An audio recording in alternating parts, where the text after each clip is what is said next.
Ang dami mong gustong i-upload sa YouTube, pero gusto mo magkaroon ng branding yung channel mo. So medyo imposible yan kaibigan kasi kailangan mong pumili ng tamang niche para sa channel mo.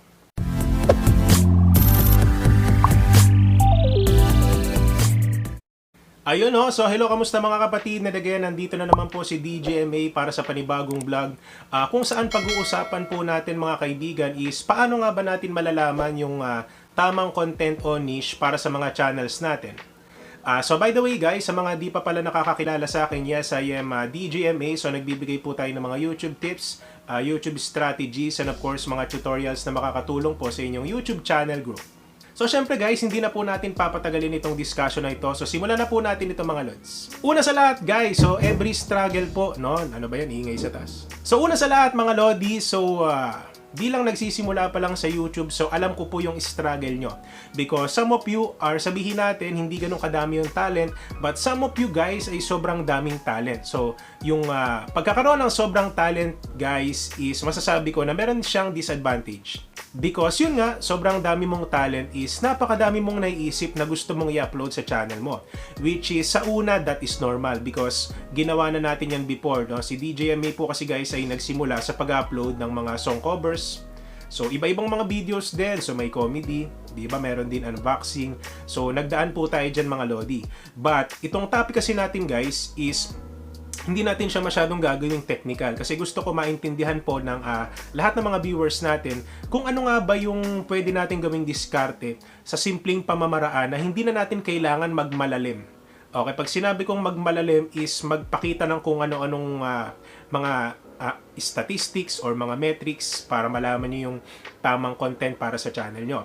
Pero yung una sa akin guys, I think yung pinakaunang importante na bagay na dapat nyong gawin is bago kayo magsimulang mag-vlog, isipin nyo na po yung talent or yung bagay na kaya nyong gawin habang binibideo nyo siya. Kasi hindi naman po lahat ng mga kaya nating gawin is minsan sinisipag kayong i-vlog, di ba? So tama ba ako? Kasi alam ko madalas sa atin yung iba is meron kayong mga bagay na kayang gawin pero pagdating sa sabihin natin sa pag-vlog ng bagay na yon is alam niyo parang hindi niyo siya feel or hindi niyo siya ine-enjoy.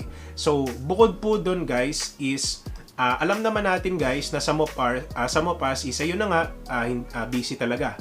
So ang pwede natin gawin dito mga lodi is weekend vlog, sabihin natin yung mga trabaho natin kung pwede, yung specialty or sabihin natin yung skills nyo doon sa trabaho nyo kasi madami din akong kilalang content creators na ganyan na dahil nga busy sila, yung vlog na ginagawa nila is doon na lang sa trabaho nila. So kung ano yung ginagawa nila sa trabaho, ano ba yung mga specialty, yung mga skills nila doon sa trabaho nila. So ang tendency, even though nagwo-work sila, is nakakapag-vlog pa din. So even though sobrang daming talent ng content creator na yon, is mas pinili niya yung sabihin natin yung category na kung saan even though busy siya is makakapagawa siya ng videos. Okay, kasi hindi naman po lahat every time is bakante kayo. So isa po 'yun sa magiging advantage nyo bilang isang content creator para malaman yung niche nyo. Kung yun po yung skills nyo, specialty nyo sa trabaho nyo, bakit hindi nyo subukang i-vlog yung bagay na yun. Kasi panigurado, even though everyday sobrang busy ka sa trabaho mo is kunin mo lang yung camera mo, even though nasa work ka, tapos i-vlog mo yung ginagawa mo o kung ano man yung trabaho mo, like for example sa construction ka man, di ba? Actually guys, sobrang daming pwedeng gawin sa construction, di ba? Yung mga sukat, di ba? Yung mga materyales na ginagamit. So depende po 'yan sa trabaho nyo. So isa po 'yun sa disadvantage, isa po 'yun sa advantage na pwedeng mangyari sa channel nyo. So kung 'yun ang gagawin nyo. Yung pangalawa naman guys is trial and error. So, simpleng explanation lang mga lods. Sa YouTube Analytics kasi natin mga lodi is pinapakita sa atin ni YouTube eventually, depende po sa number of days. Pero yung default days kasi natin is 28 days. No? So, dun sa ating mga YouTube studio or sa YouTube Analytics is meron po tayong tinatawag na top videos. So, dun sa top videos na yon is nire-recommend po ni YouTube sa atin kung ano ba yung mga videos na pwede nating ituloy. Kasi alam ko sa Mopas guys ay hindi maiiwasan mag-upload ng iba't ibang klaseng mga videos. So pwede natin gawin for example guys, trial and error. So mag-upload kayo ng 5 informative vlogs, 5 unboxing, di ba? So 5 music vlogs o kaya sabihin natin 5 sabihin natin song covers. Okay, so ang nangyari dun sa apat na kategory, isang nag-stand out sa inyo is yung song covers. So si YouTube na po mismo yung nagpapakita sa inyo na, oh, ikaw, ito na yung gawin mo kasi mas nag stand out siya sa ibang mga videos. So pwede nyo obserbahan yung inyong top video sa inyong mga YouTube studio.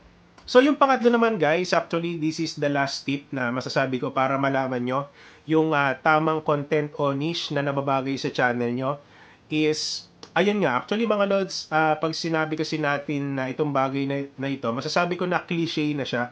So pag sinabi natin cliche is madalas nyo na po siyang naririnig dun sa mga iba't ibang klaseng content creators. Pero sige, i-share na din natin. Kasi iba pa din po talaga guys pag pinakiramdaman natin yung isang content na gusto nating gawin habang nire-record natin siya or habang binablog natin siya. Kasi I know some of you guys ay may mga kaya kayong gawin pero habang binablog nyo siya is hindi naman din kayo nag-enjoy. So, ang tendency is malalaman nyo along the process. Kasi ako, katulad nga ng sinabi ko sa inyo, mas nag-enjoy ako magbigay ng knowledge about sa YouTube. So, kesa dun sa mga ginagawa ko before like acoustic covers, unboxing, di ba? And of course, dun sa live, di ba? Nakapag-live stream din tayo. So, as of now, mas nag-enjoy ako mag-share ng kaalaman about sa YouTube. So, yun yung masasabi ko na even though madami tayong kayang gawin, but pumili ako ng isang specific niche para sa channel ko para magkaroon tayo ng specific branding, which is makakatulong po ito along your YouTube journey.